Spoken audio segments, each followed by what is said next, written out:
degenerates, and welcome to the first episode of Coach Wang. I decided that I wanted to start creating a whole video series that can help people prepare for Ultimate, but not only before it comes out, but when it comes out as well. I want to make sure people have the right mindset in order to best improve themselves and also contribute back to the community by, sharing their own experiences about, how they've gotten better, some shortcomings they have, and how to tackle these type of issues. Because there's a lot of people that have different ways to handle things, but these are the ways that I've personally come by to get better when I was competing seriously. And also just these are several different things that a lot of other people do as well. So how can you prepare for Ultimate now? So one of the first things that you can do now is learn the fundamentals. While Smash Ultimate is a brand new game, the core fundamentals of Smash have not changed. The three things that you need to know is neutral game, punish game, and disadvantage state. So these three things are kind of what makes up the cornerstone of every single Smash game, and the way that these work is different but similar no matter what. In neutral, you're going to have two people just going at it and trying to find their ways to poke people and just kind of bait out habits from each other. Izzo has a great series about learning the neutral of Smash with the Art of Smash videos. It's more tailored specifically for Smash 4, but the fundamentals carry over there. Also, even learning fundamentals from the FGC isn't a bad thing too. I highly recommend checking out Street Fighter V, so that way you can break down the core fundamentals of fighting games extremely easily. Punish game in Smash, this is different for every single game with how it works, but for the most part you can consider the punish game kind of similar to Melee in some ways. Not the fact that you're going to have the same type of combos, but mostly with the way that you keep your opponents in the air and how you're going to keep them juggled. A lot of the bread and butter combos from Smash 4 are going to be carried over into this game to a degree. So if you played a lot of these characters in Smash 4, your punish game is going to be similar in this one. However, actually I should say this is more applying to disadvantage state, which comes into punish game. Those are going to be similar to Melee. So Smash 4 combos with disadvantage state of Melee kind of creates this interesting hybrid punish game that's a blend of both of these games. So it's mostly the combos, but the disadvantage. The disadvantage state of this game, the biggest thing with Ultimate is that you have one air dodge and then you're helpless for an extremely long time where you can't do anything. So you have directional air dodge available to you, but you also have Smash 4 style air dodges available to you. Both of them put you in a lot of lag afterwards, so it's highly not recommended that you use these unless you absolutely have to get out of a certain situation. And also, the more that you dodge, the more end lag that you'll have at the end of it, and the more lag that you'll land with as well. So that's another reason why it's definitely not advised to use them super often, except for key situational moments where you must use it in order to survive or to just avoid a lot of damage in general. So definitely go through the old Smash games. I'll talk about that a little bit more later on. The next thing that you need to do, find a play style that you like. There's people that like projectile characters, aggressive characters, defensive characters. And right now, we can't tell what type of play style is going to be strong in Smash Ultimate. There's just a lot of different avenues that it can take for now. With one thing that we know is like aggression is a lot better in this game just because every move had their lag significantly reduced. So that way when you hit shields, you're significantly safer. A huge issue that Smash 4 had was that defensive gameplay was overwhelmingly powerful in that game. You could basically hold shield and kind of win whenever somebody was going to attempt to hit your shield. The only characters that could get away with hitting your shield for the most part were the top tiers. A lot of other characters just were not safe on shield at all, and that's why shield was just an overwhelmingly strong option. Like just run up shield, like, oh, they jab me? Okay, I can probably grab them right now. And it kind of led to a more aggravating and frustrating neutral game than most people liked. And that was kind of like one of the reasons why there was a lot of people that weren't on board with Smash 4. When you play other games like Rivals of Aether, Melee, Icon Smash, or Project Dub, aggression is a lot more rewarded, and there's a much better healthy balance between the two of defensive play and aggressive play. The other thing we don't know is how effective projectiles are going to be in this game. Of course, it's a constant hitbox moving out there that you have to avoid, but we'll just have to see how these projectile characters stack up and how good pairing is going to be against them. One thing that we have learned is that when you run up and you just tap the shield button, it's basically the same exact timing as power shielding in Smash 4. So that way, if you're used to just tapping the shield button and just power shooting projectiles, it'll be just as effective. At least your timing won't really change. But the thing is, you can actually dash out of a parry animation. So that way you'll actually be able to advance quicker. So once people master that against projectile characters, we'll have to see how they actually stack up in the long run. So yeah, find a playstyle that you like. You know, play Melee, play Project M, play Rivals. What else? Okay, yeah, so that was all about playstyle. I kind of went into practice a little bit, but the next thing that you can do, number 3, find a group that you can train with. This is extremely important. It is hard to improve without people there to help you along the way, whether it's them teaching you something or whether it's just somebody to play against. You always need somebody to play against that's able to just constantly challenge you and force you to evolve. Of course, you know, one of the benefits of being in the modern age now is that we do have online play. Smash Ultimate will have that available. We do not know how good the netcode will be. The good thing for us is that Nintendo Switch Online, not the service is crap, but at least generally when you play online, it tends to be pretty good. I remember Mario Kart, I never ran into any issues with that. Also, ARMS, which is a fighting game, like 0 lag at all. I was actually extremely impressed with how good that online system was.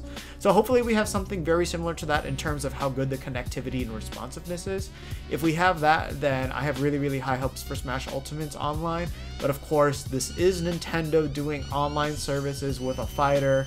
And most fighters in general have pretty bad online services, so we'll just have to wait and see. But I'm definitely hoping for the best, but I'm going in with strong doubt. So that's why for you, it's important to find people within your local community that will be able to help you out with practicing. Like, reach out, go out to your communities now. Like, go out to these Smash 4 tournaments.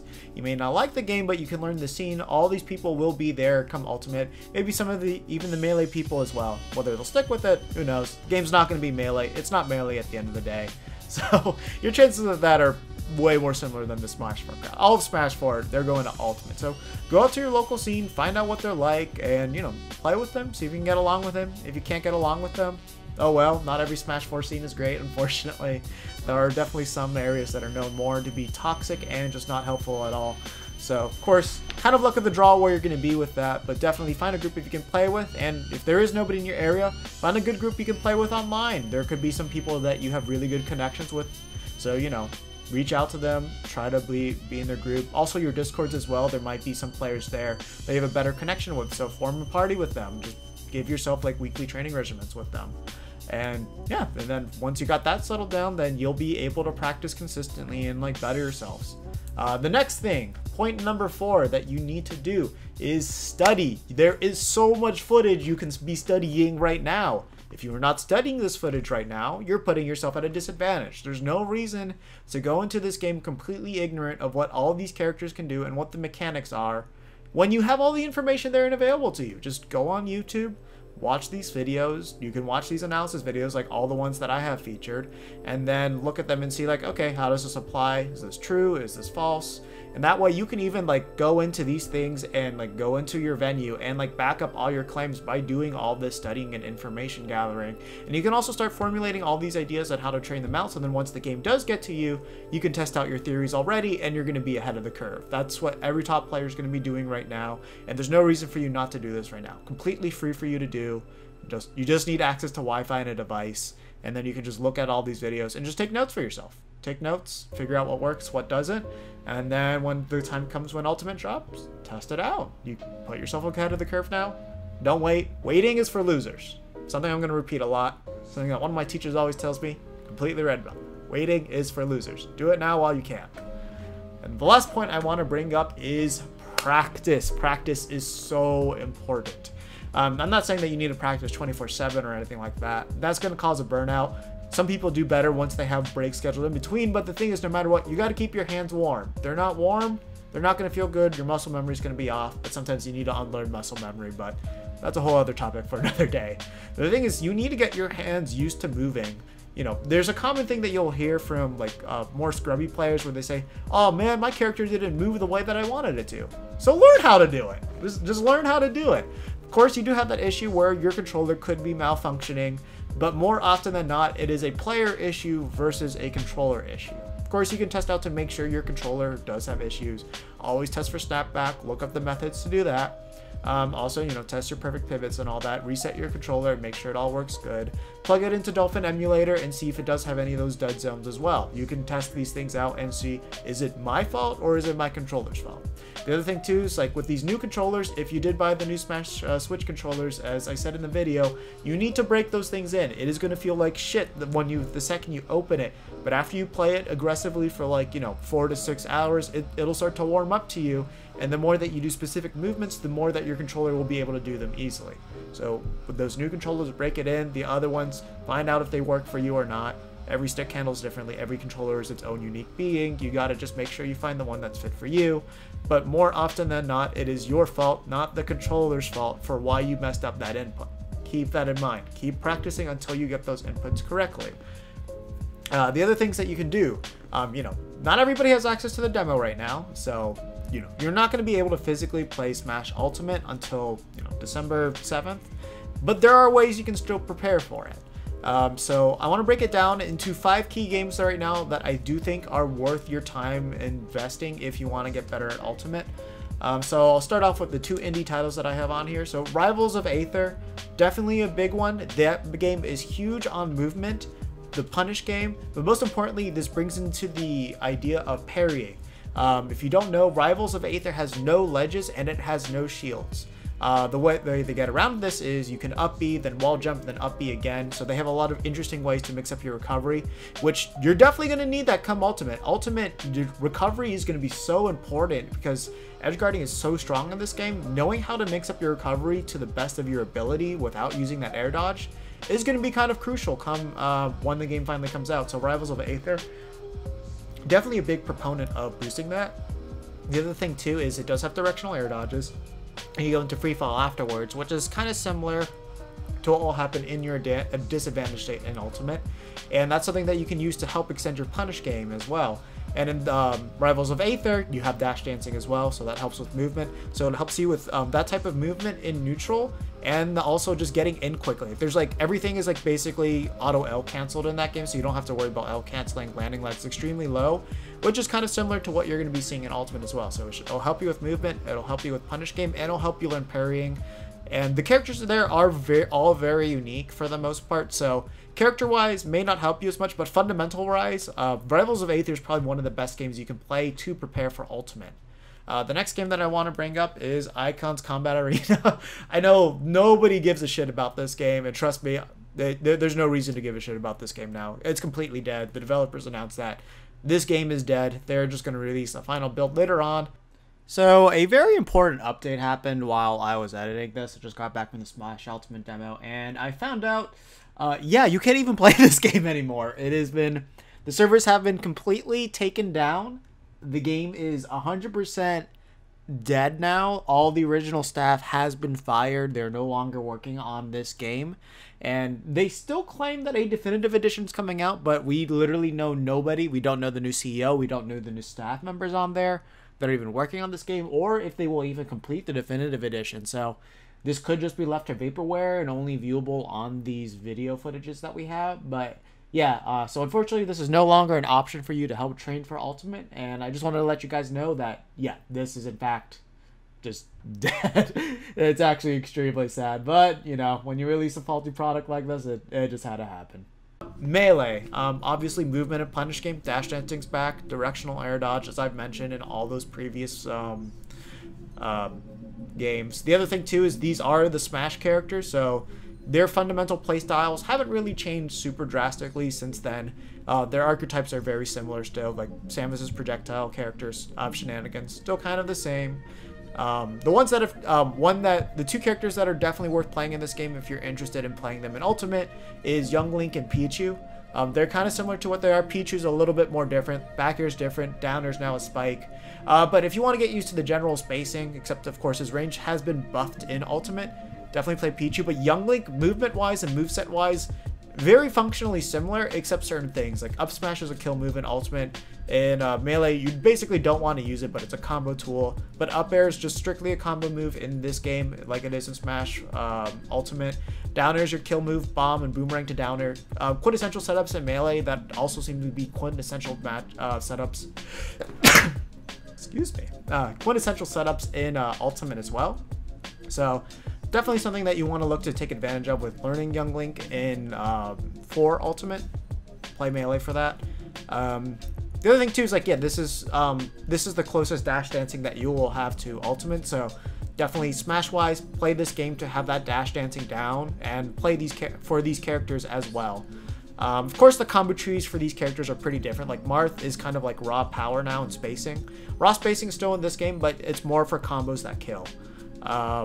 Ice Climbers play completely different, but if you play Ice Climbers with like 0 wobbling and no handoffs, then they will not be bad to practice for Ultimate. You'll just have to get used to not being able to use wave dashing in order to like, you know, put your movement to its best potential. But you can kind of use wave dashing pseudo as the new dash dancing in this game, because you can dash back at any point. So something to consider with that. Look into the characters that you want that you're interested in playing in Ultimate and see how well they will translate from Melee to that.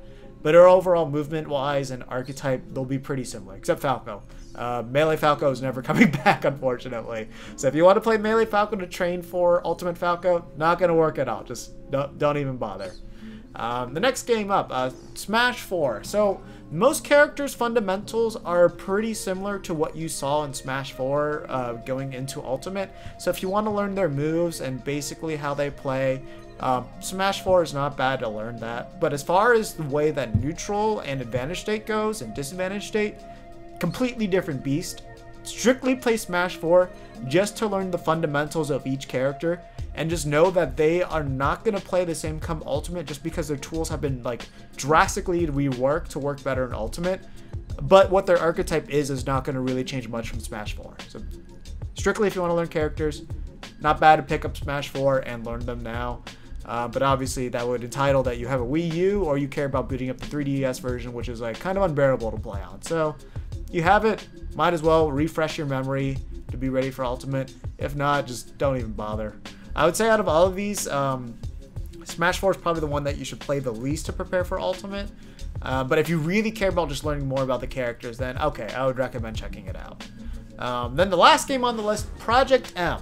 So movement punish game, as I mentioned, similar to Melee, similar to Icon, similar to Rivals. But the thing is, if you noticed in Smash 4 and even in Ultimate 2, they actually took a lot of inspiration from Project M.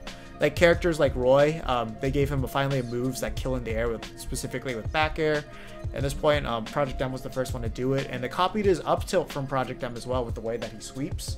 So definitely a lot of inspirations from this game came in there. Also, Donkey Kong doing the roll started in Project M as well. So like the way that the characters have kind of been buffed in some ways is very similar to Project M.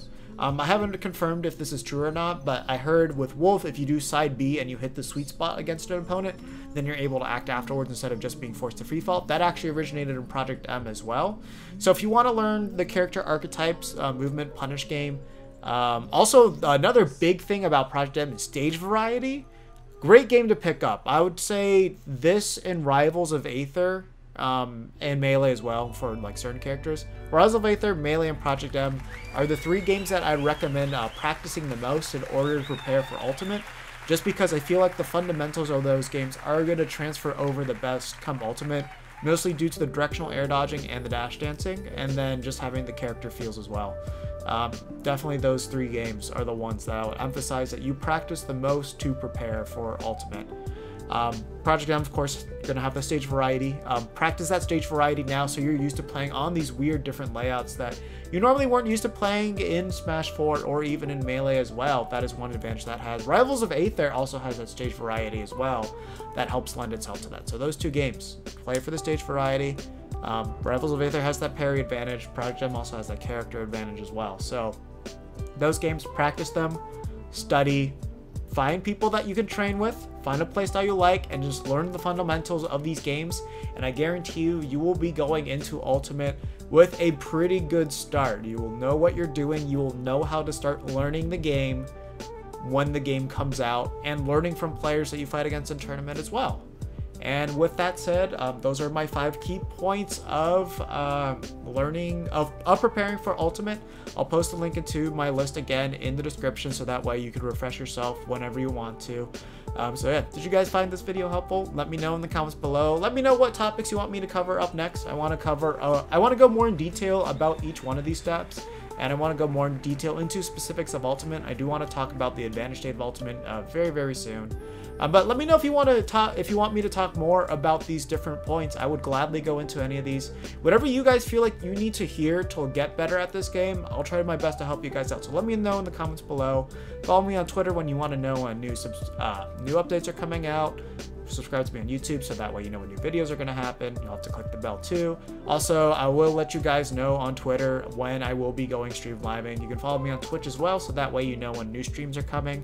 Most of the time, we're going to keep those 2 discussions, and then when Ultimate comes out, gameplay as well. If you guys want to play some few online games with me, I might be about that once this semester's over, but you know, another time, that'll come later. And with that said, thank you guys so much for watching this. And with that said, catch you guys later. Take care.